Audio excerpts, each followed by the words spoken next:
네, 내일장 빨간펜 시간입니다. 이관욱 전문가와 월요일장 함께하고 있습니다. 전문가님 안녕하세요. 네, 안녕하십니까. 네, 반갑습니다. 그래서 지수만 보고 있다가 너무 답답해서 좀 지치는 시장인 것 같고 네. 종목들 좀 잘 봐서 수익을 좀 내야 되는 그런 장이 거의 뭐 며칠째인가 한 2주째 지속되고 있는 것 같거든요. 네. 언제까지 이런 흐름으로 갈 거라고 보세요?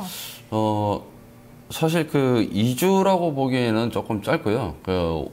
새해가 네. 중간에 그 주중에 시작이 됐기 때문에 아마 2주 정도로 느끼지 않을까라는 생각이 듭니다. 그래서 조금 길게 느껴지는 거거든요. 네. 지금 이 시장이 가장 중요한 게 뭐냐면은 오늘 흐름만 놓고 봤을 때 시장 반등이 나왔다라면은 결국에는 경기 민감주들이 움직여줘야 되는데 네. 경기 민감주는 전혀 별 반응이 없다가 지금 뭐 내수 섹터 쪽 또는 그 경기 방어주 쪽 이쪽으로 지금 움직이고 있거든요. 그러다 보니까 지금 경기 민감주 쪽으로 투자를 해놓으신 분들이 지금 그렇죠. 네. 그쪽이 움직이니까. 네. 뭐 저 역시도 이거 지수 반등이 나오면은 경기 민감주들이 움직이지 않을까라고 생각을 했는데 뭐 오히려 뭐 제약이라든지 통신 그다음에 뭐 한전, 한국가스공사 등 이런 종목군들이 올라오니까 이 시장이 좀 이상하네 이런 생각을 좀 하는 편이거든요. 그래서 오늘은 조금 의외의 시장이었다라고 볼 수가 있겠죠. 네, 조금 더 돌아야 될 것 같아요. 시장의 흐름이 한쪽으로만 너무 편중돼서 흘러가고만 있는 경향이 있는데요. 어떻게 또 내일장을 준비를 해봐야 되는지요? 세 가지 체크 포인트로 확인해 보겠습니다. 네, 첫 번째는 5일선 지지 후 반등, 두 번째는 외국인들 선물 환매를 체크를 하자 이 부분 얘기해주고 있고요. 마지막 세 번째, 기관의 매수 전환이 지속되는가 그 여부를 확인해 보자고 강조하고 있습니다. 네, 먼저 첫 번째 체크 포인트입니다. 5일선 지지 후에 좀 반등, 5일선이 상당히 좀 최근에 중요한 지지선으로 여겨지고 있는데요. 네, 어떻게 좀 봐야 될까 설명해 주실까요? 일단은 지수가 지난 금요일도 마찬가지죠. 지난 금요일에 갭상승의 조정이었거든요. 목요일 같은 경우는 만기였지만 오히려 중국의 호재성 뉴스 12월 무역 적자가 무역이 흑자로 전환되면서 결국은 경기 지표가 호전되는 게 아니냐. 그러면서 중국 시장도 올랐고 우리나라 시장 같은 경우는 사실 엄밀히 따지면은 급등이 나온 거죠. 그렇죠. 중국 시장은 별로 그렇게 크게 반응을 안 했었거든요. 그리고 금요일 같은 경우는 이제 중국 시장 급락이 났고 우리나라 시장 같은 경우에도 급락이 났는데 결국에는 아래꼬리를 달면서 마무리가 됐고 오늘은 아침 일찍 저점을 형성하고 이제 5일선에 이제 안착을 해주는 모습이었거든요. 근데 지난 금요일 날 5일선을 안착을 해야 되는데 안착을 못하고 마무리됐단 말입니다. 그러면은 지금부터 가장 중요한 거는 뭐냐면은 5일선이 안착이 되느냐 못 되느냐 그게 가장 중요한 거죠. 네. 지금 제가 볼 때는 지금 방금 경기 민감주들이 못 올라왔다라고 말씀을 드렸는데 경기 민감주들이 대부분 다 5일선 아래에 있거든요.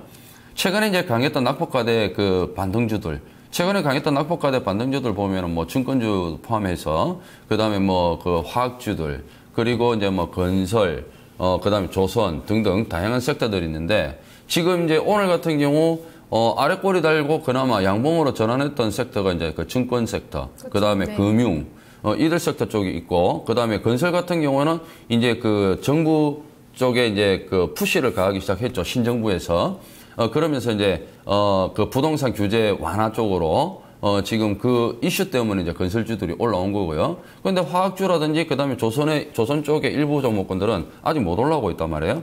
그래서 지금 가장 중요한 게 지수가 여기서 추가적인 상승이냐 아니면은 종목군들도 같이 더불어서 추가적인 상승이 나오려면은 네. 즉 경기 민감주들이 움직이려면 여기서 5일선을 지지를 하고 반등이 나와줘야 되거든요. 그러니까 5일선을 지지를 못한다라면 결국에는 여기서 어떤 흐름이 나올지 예측하기가 굉장히 어렵다. 특히 오늘 같은 경우 21선, 5일선을 한 번에 돌파를 하면서 5주선까지 안착을 해줬거든요. 그러면 5주선이 강해야 되는데 잠시 주봉의 흐름을 보면은 5주선이 지금 꺾였단 말이에요. 이렇게 각도 자체가 휘어졌거든요. 네. 완만하게 휘어졌습니다. 그러면은 이렇게 완만하게 휘어질 때는 일단 경계심을 갖다가 계속 가져야 되거든요.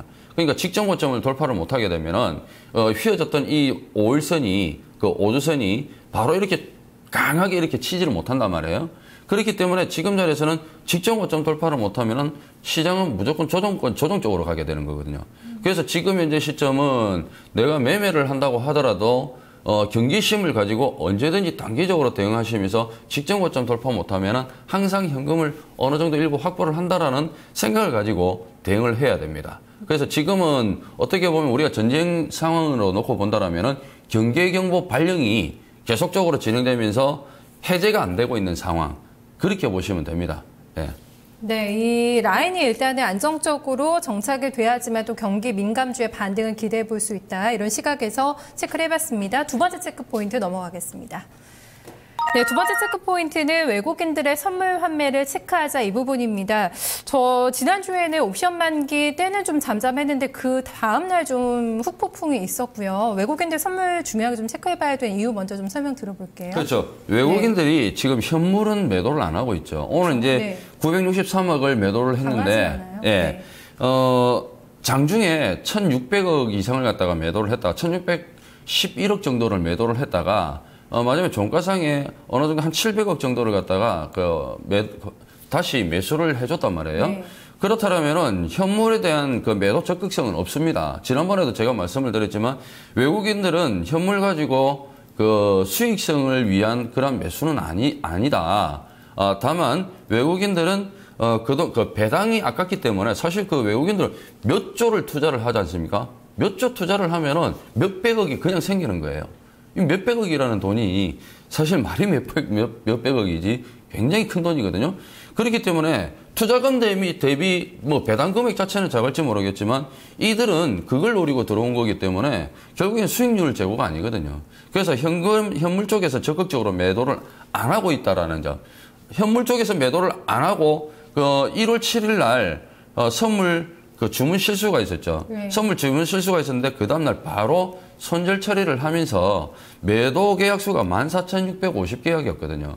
그 이후에 며칠 동안 지금 계속적으로 매도 포지션을 유지를 하고 있단 말이에요. 외국인들 같은 경우에는.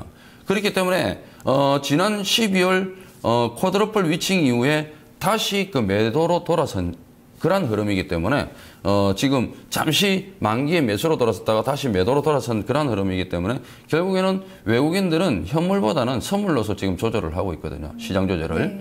그렇기 때문에 지금 오늘 같은 경우 그나마 오늘 같은 경우에는 2255계약 환매가 들어오면서 지수 반등을 이끌어줬지 않습니까? 그래서 외국인들이 환매를 지속적으로 해주느냐 이 부분이 결국에는 시장을 지속적으로 강세를 만드느냐 하는 그런 흐름이 되겠습니다. 네, 알겠습니다.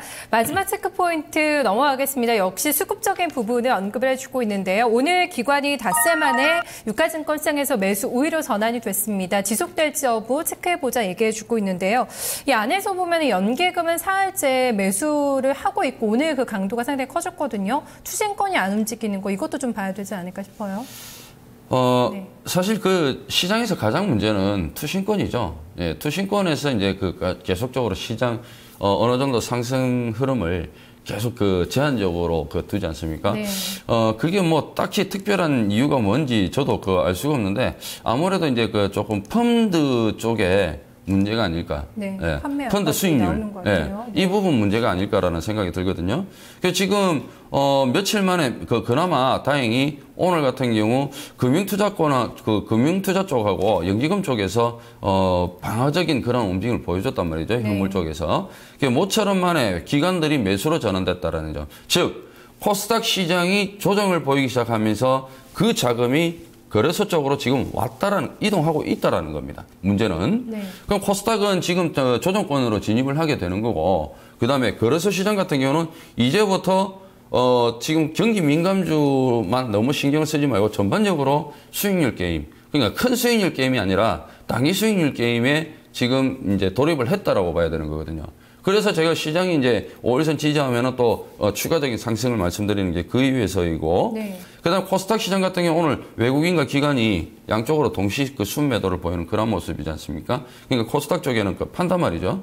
그렇기 때문에 코스닥 쪽은 가급적이면은 조금 짧은 매매, 욕심을 버리고 짧은 매매, 그다음에 리스크 관리 철저하고, 그다음에 적극적보다는 소극적으로 네. 조금 자세를 숙이는. 그러니까 코스닥 시장 앞에서 거래소 시장은 경계경보 발령이 계속적으로 유지되고 있는 상태다 그러면은 코스닥은 경계경보 발령에서 뭐냐면은 이제 전시 상황으로 바뀌고 있는 상태거든요.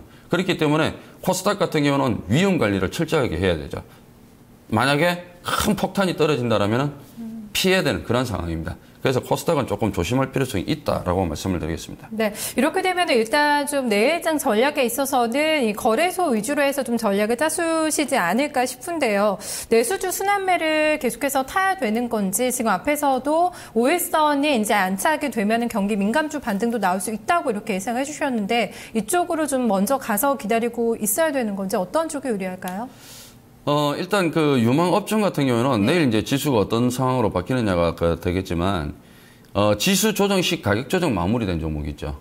그러니까 앞서서 말씀드렸지만, 이제 그런 종목이 경기 민감주가 되게 될 겁니다. 네. 이런 종목 쪽에 먼저 또 관심을 가지셔야 될 것 같고요. 그 다음에 그 경기 방어 내수 업종, 경기 방어 내수 업종이라면 이제 뭐 통신업종이라든지, 그 다음에 뭐 제약, 이런 업종들 쪽에 조금 관심을 가져야 될 것 같고요. 네. 그래서 제가 그 관심 종목으로는 통신과 관심 업종으로는 통신, 제약, 증권, 건설 업종 쪽으로 말씀을 관심 업종을 뽑아가지고 나왔거든요. 네. 그러니까, 지금 아마, 조율을 조금 잘 하셔야 될 겁니다. 오늘 같은 경우는 이제 경기 방어 종목군들은, 강하게 움직이면서 큰 상승이 났단 말이에요. 그러면 조금 기다려야 되는 것이고, 그 다음에, 가격 조정을, 지수 조정 시 가격 조정 받았던 섹터, 증권, 금융, 이들 쪽은 이제 그 밑에서 양봉이 나온 흐름이기 때문에 추세 전환 신호를 만들어줬거든요. 네. 그러니까 이제 그 저점을 기준으로 해서 이제 분할 매수 관점으로 들어가야 되는 것이고, 그 다음에 추세를 돌리게 되면 적극적으로 매수 들어가야 되는 거고요. 이런 조절이 필요한 그런 시점이죠. 그러니까 같이 가지고 가는데 비율을 어떻게 조금 더 조율을 하느냐, 지수 그렇죠. 움직임에 따라서 이제 그 부분을 지금 포인트로 얘기를 해주고 있습니다. 예, 타이밍 조절입니다. 네, 타이밍을 잘 조절을 해야 된다. 어떤 쪽을 공략을 해볼까요? 그럼 내일은요? 일단 저는 이쪽과는 상관없이 그래도 지금 유독 그 경기 민감 쪽에서 보이는 한 종목이 있었습니다. 네. 그 종목을 좀 가져왔거든요. 말씀하시는 거죠? 추세가 강하고, 그 다음에 최근에 외국인과 기관이 계속적으로 매수해주고 있는 그런 종목인데요. 네. 경기 민감주나 그 가격 조정 받은 종목은 아닌데, SK 하이닉스입니다. SK 하이닉스 보면은 최근에 외국인 쪽에서는 매수는 꾸준하게 좀 살아 있거든요. 어떤 부분 그렇습니다. 메리트로 볼 수 있을까요? 예, 메모리 반도체 쪽이 지금 그 계속적으로 회복을 하고 있는 단계입니다. 네. 사실 그 PC DRAM 쪽은 거의 뭐 좀 많이 떨어졌잖아요. 가격도 많이 떨어졌고. 그 다음에 최근 들어가지고 이제 DRAM 고정 가격이, 현물가가 이제 반등이 나오고 있거든요. 이 부분이 지금 1분기까지 상승세가 지속될 전망이 높다 그럽니다. 그래서 아무래도 4, 4분기 실적이 조금 좋게 나오지 않겠느냐. 네. 그렇게 판단을 해 본다라면은, SK 하이닉스 같은 경우는 추세 자체도 강세고, 그 다음에 최근에 또 외국인과 기관도, 매수 접근을 하고 있거든요. 그래서 SK 하이닉스 같은 경우는 아무래도 많이 그 주목을 해봐야 되는 그러한 시점이 아니냐라고 생각이 들고요. 오늘 같은 경우 또 지수는 강세인데 오늘 적당하게 또 눌림목이 나와줬거든요. 네. 적당히 눌림목 나와줬고 기관들도 매도 별로 없고요.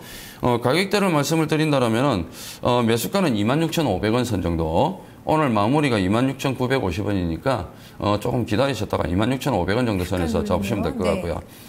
그 다음에 목표가는 3만원 제시해드리고 조금 길게 보시면 될 것 같습니다. 그 다음에 손절가는 24,900원 이탈시로 좀 체크를 해드리겠습니다. 네, 알겠습니다. SK 하이닉스 잘 확인해 보겠습니다. 고맙습니다. 네, 감사합니다. 네, 증권통도 바로 여기서 인사드리도록 하겠습니다. 내일 다시 장마감 후에 돌아오겠습니다. 고맙습니다.